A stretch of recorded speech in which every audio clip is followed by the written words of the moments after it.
Olá, pessoal! Como todos vocês estão? Eu espero que todos estejam bem por aí.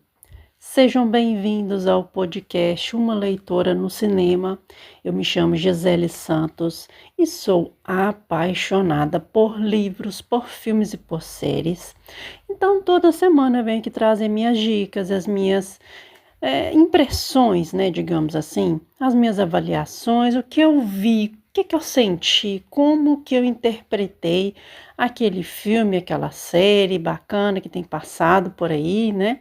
E também os livros que eu tenho lido, as minhas dicas para vocês. Este é um podcast que vocês acompanham pelas plataformas de áudio, né, o seu agregador de áudio favorito. Também você nos acompanha pelo YouTube. E caso você esteja chegando agora, seja bem-vindo ao nosso canal. Peço encarecidamente, é um pedido simples. Se caso você estiver gostando, né, você pode estar deixando likes, caso você estiver no YouTube. Também, se você estiver na plataforma de áudio, você pode classificar o podcast, pode compartilhar com seus amigos, caso você deseje, né, fazer tudo isso. E eu também faço um convite. Traga as suas indicações.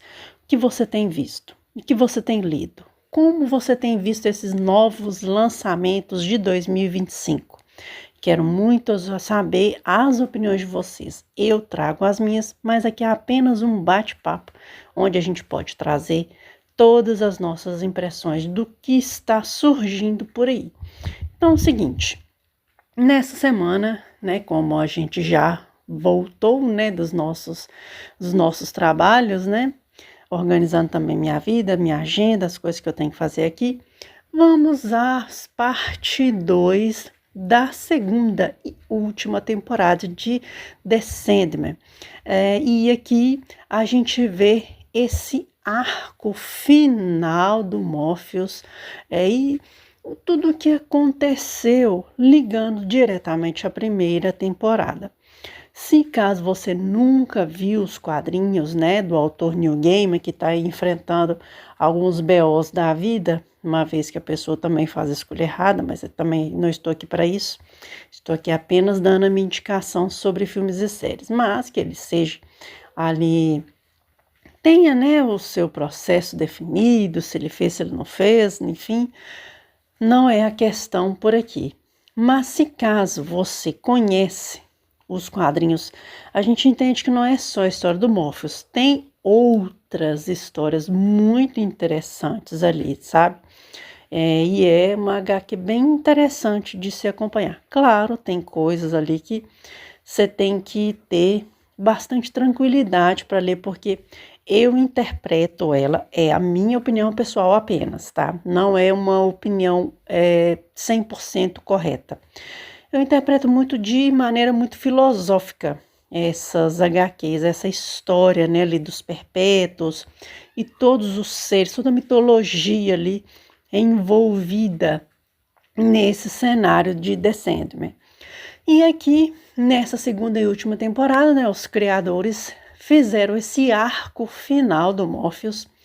E é interessante a gente ver que essa questão de todo o cerne dessa segunda temporada, nessa segundo bloco, né, de episódios, lembrando do que aconteceu no bloco anterior, a gente vai ver que o Morpheus vendo as consequências de atos que ele praticou, né?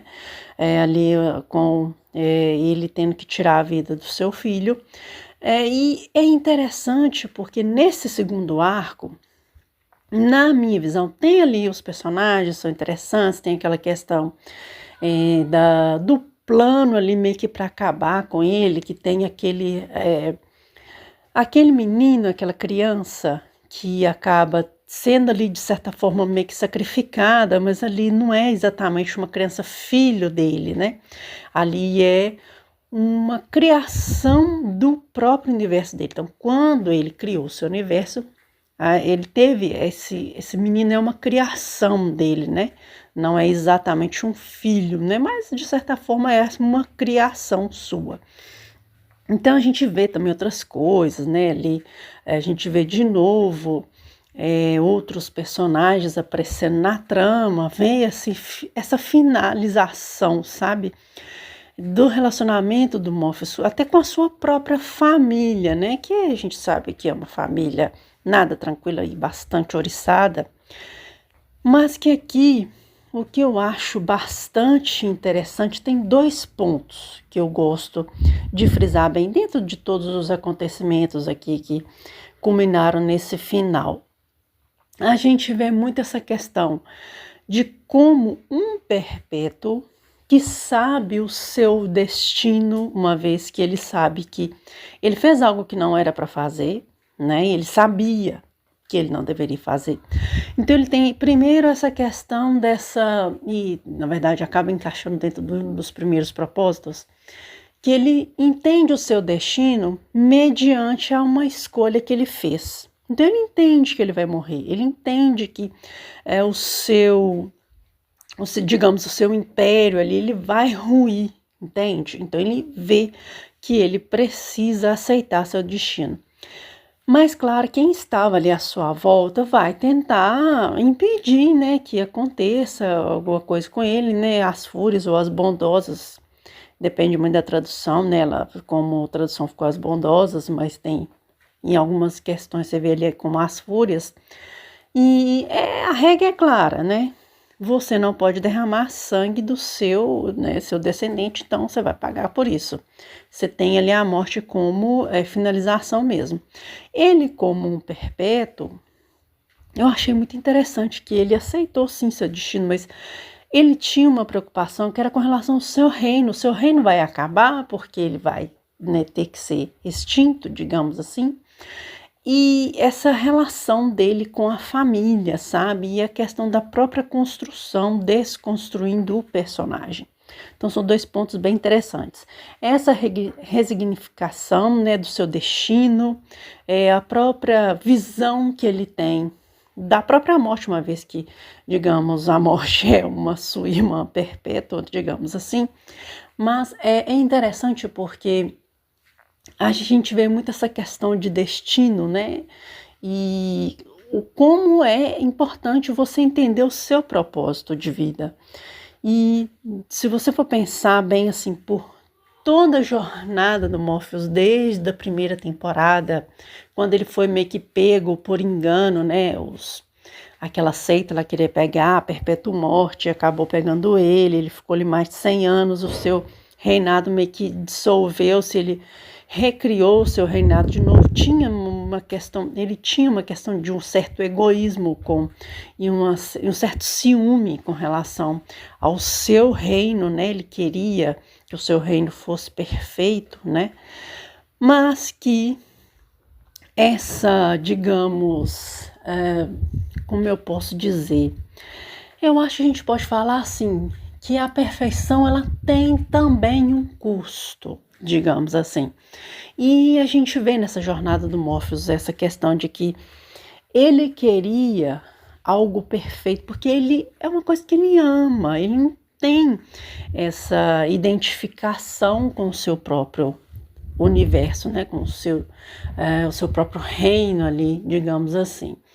Então, quando você vai vendo toda essa desconstrução na sua relação ali com os seus irmãos, aqui nós vemos nesse segundo bloco a relação que ele tem com seus pais, que são pais mais escanteiam, né, os filhos. Então, se os filhos têm o tipo de relação, né, que a gente vê ali a Delírio e aquela outra personagem, eu acabei me esquecendo o nome dela, são pessoas que são mais assim sentimentais, mais sensíveis com algumas coisas, a própria morte mais sensata, ali, mais razoável, mais plausível.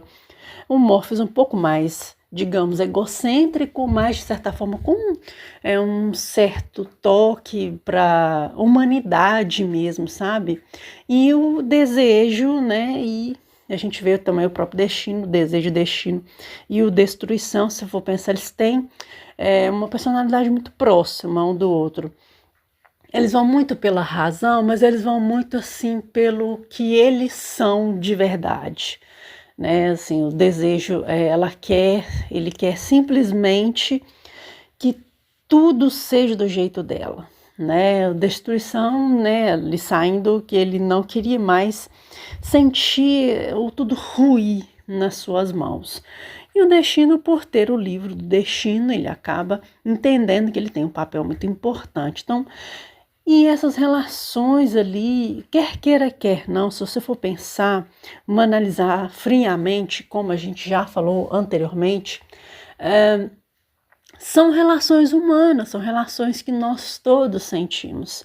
Então a gente vê que a jornada do Morpheus ali até a sua morte e também o seu velório, você vê que é uma coisa muito humana, sabe? Não é assim, tão, como é que a gente pode dizer, tão sobrenatural, tão místico, né? Tão fantasioso. Porque se você pensar bem, o Morpheus, ele fez escolhas humanas, né? Eu não me lembro qual foi o criador de conteúdo que falou sobre isso, foi um ponto que eu fiquei com a mesma impressão de que ele fez escolhas humanas, né? Como, por exemplo, ele se apaixonou por um mortal, não era uma coisa muito possível, ele teve um filho com ela, era outra coisa não possível, e ele se sentiu ameaçado digamos, pela escolha dela, então ele subjugou ela ao Hades, assim, que seria, digamos, uma vingança, numa sensação, numa tentativa de aplacar o sofrimento do seu filho, ela acabou tendo que matá-lo e depois de fazer uma escolha, sabendo que ele não podia fazer, ele acaba tentando ali salvar o seu reino, que é um certo capricho, né? Não, eu não quero que o meu reino acabe, porque eu vou acabar também.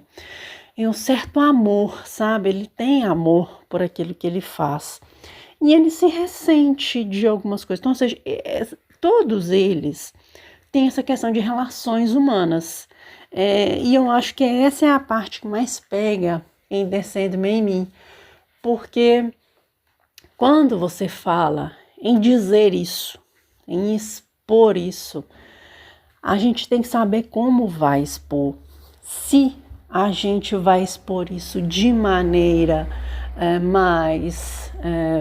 com a palavra mais, digamos, que ninguém quer dizer, né? Se você for pensar bem mesmo, porque as pessoas, às vezes, quando vai falar do amor, aliás, não tem perpétuo amor, vocês perceberam isso? Tem outras sensações, algumas coisas meio que ligadas aos pecados capitais, digamos assim, mas não tem sobre o amor, né? Não existe um perpétuo sobre o amor. Mas se você for pensar bem, é tudo ali meio que envolve esse sentimento amor barra ódio, sabe? Os nomes deles acabam meio que ligando essas duas questões. É muito, muito poético, é muito interessante isso tudo. Eu acho, aliás, sensacional, de verdade, essa série. É uma série que me tocou bastante, tá?